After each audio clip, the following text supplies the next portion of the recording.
Salam, berjumpa lagi bersama saya Sandro Jabrik, wong ganteng sak donya. Mohon untuk tidak menyebutkan nama dan identitas dalam percakapan ini karena percakapan ini saya naikkan dalam konten YouTube. Gimana, Mbak? Aku kudu piye, Iya, Mbak? Mas. Mau tanya ini, Mas. Ini kan teman saya nunggu visa di Indonesia. Terus Ditolak sama imigrasi. Sudah 2 bulan di Indonesia, tapi ditolak. Dikarenakan katanya sering ngebreak kontrak, katanya. Terus apakah yang majikan yang ngejeng itu apa bisa memohon ke imigrasi, Mas? Untuk visanya bisa diturunkan gitu. Jadi ini persoalannya adalah rekod ya. Iya. Rekodnya anaknya sering ngebreak. Iya, tapi ngebreaknya itu jaraknya jauh-jauh, Mas. Kadang masih 3,5 tahun ngebreak, 4 tahun setengah ngebreak. Terus maksudnya jedanya jauh-jauh gitu, Mas. Sekarang kalau sampai tanya, majikannya bisa bikin laporan atau apa atau semuanya, sampai nanyanya ke agent. Oh gitu ya, Mas. Ya dong, agent yang menginformasikan ke majikan kalau masih mau dengan anak ini silahkan diperjuangkan. Tapi kalau enggak, agent pasti akan bilang udah ganti yang lain lagi, kamu tak ganti, jangan anak ini. Gak ada masalah. Oh gitu. Oh iya, iya, makanya iya, suruh iya. nanya ke agent bagaimana kelanjutan Oh, majikan ini gitu.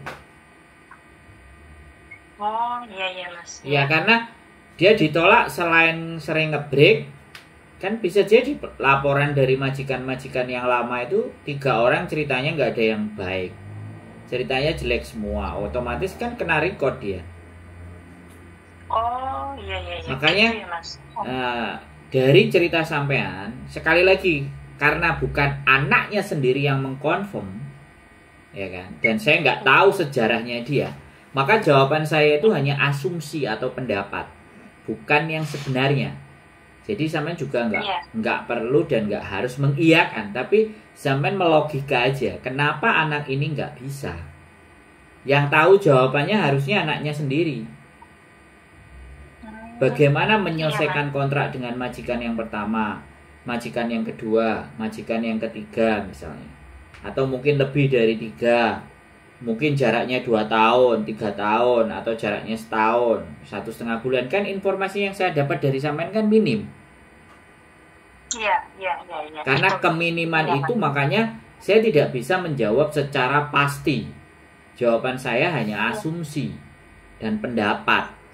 Pendapat bisa salah, asumsi bisa keliru. Yang tahu sendiri anaknya harusnya. Iya. Ya, makanya kan kita diskusi nih, ngobrol. Karena kadang teman-teman itu proses untuk menutupi agar dia bisa berangkat, dia kadang overstay, dia kadang utang nggak bayar, itu semuanya tidak disampaikan secara jujur. Akhirnya kalau dia tidak jujur, yang rugi agent, yang rugi PT, dan anaknya sendiri juga rugi. Iya, Mas. Karena berharap sesuatu yang hampa. Karena dia maksain. Saya juga ada, Mbak. Saya kenal punya anak. Rekodnya dia overstay. Dia minta ngeyel proses. Diproses dengan saya. Sedangkan saya tahu rekodnya. Ya nggak kere saya. Kamu boleh pakai yang lain. Jangan pakai saya. Karena saya tahu. Iya, Mas. Saya makanya di sini dibutuhkan kejujuran. Di sini dibutuhkan cerita. Karena kan banyak orang yang nggak mau mengakui kalau dia itu salah. Iya. Yang jatuh, yang rugi ya dirinya sendiri. Muspro gitu loh, Mbak. Mau dia mau bohongi model apa, catatan imigrasi Hong Kong itu tidak bisa berbohong. Dia bisa berbohong ke agent, dia bisa berbohong ke PT, tapi dia tidak bisa bohong ke imigrasi. Ini hebatnya Hong Kong. Iya. Iya, makanya sampean ketika bertanya sekali lagi, ini informasi saya minim loh dari sampean, cuman begitu aja. Iya. Kadang anak bertanya ke saya pun ngomong temennya padahal dirinya sendiri, ya nggak ada masalah buat saya. Yang kalau dia bohong kan yang salah bukan saya. Iya mas. Yang ini memang teman saya yang nagih bisa di Indonesia. Saya tanya ngebreak berapa kali, katanya dari 2004 sampai 2024 sekarang itu 6 kali mas ngebreaknya. 20 tahun itu 6 kali. Terus? Ya itu visanya. Terus gini mbak, satu lagi catatan. Kalau sampean mau tahu faktornya apa, itu si imigrasi tidak meng-approve visanya dia. Dia pasti kasih keterangan dan surat kepada agent. Nah itu yang harus sampean baca. Karena ndak mungkin, ndak mungkin imigrasi itu menolak refuse ya. Jadi di imigrasi itu jawabannya cuma ada 3. Yang pertama on progress ya. On progress apa namanya Bian? Masih dalam proses. Lah ya on progress kan. Ongoing proses. Ongoing proses. Jawabannya itu yang pertama ongoing proses, yang kedua approve, yang ketiga refuse. Hanya 3 jawaban. Ini sudah bisa dipastikan. Kalau ongoing proses itu tidak ada keterangan.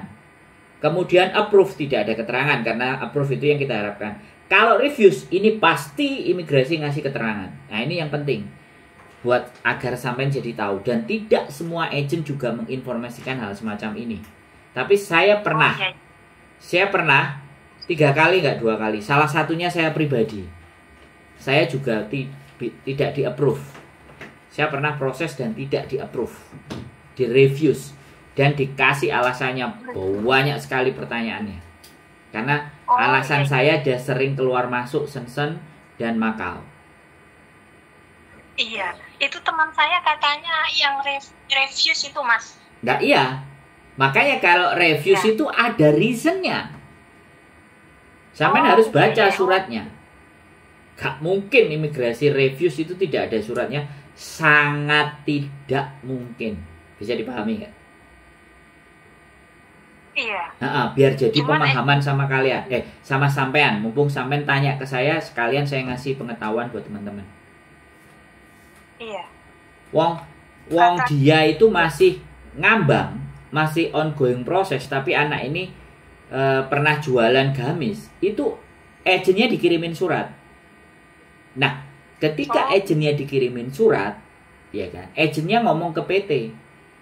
Dan anak ini waktu proses sama saya dia nggak jujur. Kalau dia pernah jualan gamis terus tertangkap di kantor polisi. Untungnya sekali lagi PT saya dan agen saya itu bisa memperbaiki itu, membuat report. Baru anaknya didedes. Kamu itu ndak jujur gitu. Dimaki-maki, dimarahin. Dah, sekarang kamu nulis pernyataan, kamu tanda tangan di sini. Nah, pernyataannya dikirim, habis dikirim diterima sama agen di fax kan, habis di fax dikirimkan ke imigrasi, visanya turun mbak. Saya pernah, dan sampai saat ini dianya masih di Hong Kong dan janjinya mau nemuin saya. Awal proses itu telepon, mas gimana mas, sekarang kabarnya nggak ada. Itulah manusia mbak. Iya, kalau sudah sukses lupa ya mas. Enggak, kalau dia punya masalah dia cari. Tapi dia selesai masalah nggak mau laporan. Padahal saya dulu ngomong, dia janji sama saya. Iya nanti saya mau cerita, mau podcast. Nggak tahu, kita tunggu. Apakah janjinya nanti mau sampai di bawah mati atau dia cepat menyadari. Mudah-mudahan kalau dia nonton konten saya mengingatkan dan menagih janji. Karena janji adalah hutang. Tapi ya sekali lagi kalau dia nggak mau, saya nggak pernah mau maksa. Hidup ini di enjoy aja. Jadi kita mengambil pembelajaran yang terbaik. Nah sekarang sampean mau nanya apa lagi? Ayo kita diskusi, ayo ngobrol. Mumpung sampean nanya, mumpung ada waktu. Dari kemarin kan nelpon 2 kali, saya nggak bisa angkat. Iya itu. Gimana?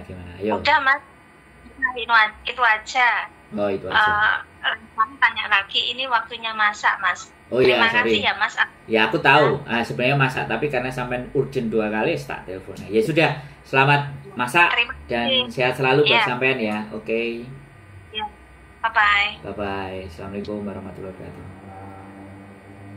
Oke, teman-teman semuanya ya, sekali lagi saya sampaikan ya, banyak hal dan sekali lagi informasi yang saya terima itu belum tentu lengkap, dan sekali lagi saya bilang, apa yang saya sampaikan belum tentu benar, bisa jadi asumsi. Tinggal bagaimana kita mau menelaah dan menalar serta melogika, kira-kira apa yang saya sampaikan itu masuk di akal enggak. Kalau masuk di akal, monggo silakan dipakai. Kalau enggak masuk akal, abaikan dan skip saja. It's not problem. Itu bukan menjadi persoalan. Yang jelas sampai nelpon saya, kalian nelpon saya itu ngajak diskusi ya. Sekali lagi, bukan curhat, ngajak diskusi. Kita balik ya. Jadi saya disclaimer, di tempat saya ini bukan curhat, tapi diskusi bagaimana memecahkan persoalan. Dan saya jangan diajak gosip, sekali lagi ngerasani orang lain. Jadi kalau kalian telepon ke saya, itu masalahnya Anda, dan sampean ngomong dengan saya, kita selesaikan masalahnya Anda.